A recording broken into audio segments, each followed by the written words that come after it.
Bonjour à vous tous. Nous allons maintenant voir dans cette vidéo comment placer, dans ce cas-ci, des Q-labels, donc des images, à l'aide d'un layout. Alors, ce que j'aimerais, moi, c'est faire en sorte d'avoir 4 images qui seront placées soit de façon horizontale ou bien de façon verticale. Alors, j'ai ici ajouté un QHBox layout et même chose pour le vertical. J'ai ici défini 4 images. J'ai défini une fenêtre qui est un QWidget. J'ai mes 2 layouts, un qui est horizontal, l'autre qui est vertical. Alors, pour mon layout 1, je prends la peine de lui ajouter des widgets. Puisque mes QLabels sont des widgets, alors je peux faire un Add Widget. Et j'ai inséré les 4 images. Et j'ai fait la même chose pour le layout 2.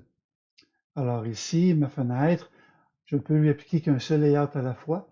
Je vais donc lui appliquer le layout 1 et je fais un show pour voir le résultat. Alors, on constate que j'ai effectivement mes 4 images qui sont placées de façon horizontale.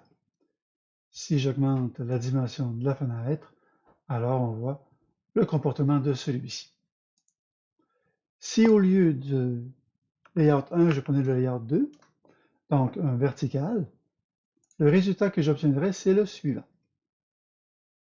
Donc, ils sont placés de façon verticale. Encore une fois, si je change la dimension, alors on voit comment celui-ci réagit.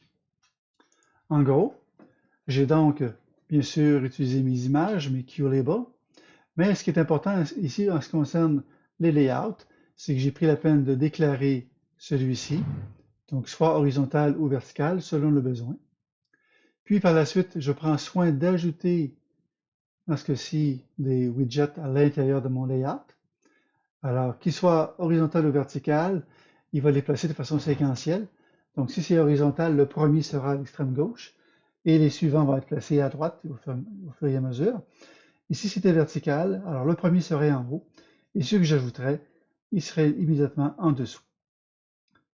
Alors, c'était la présentation des layouts, qu'ils soient horizontal ou bien vertical.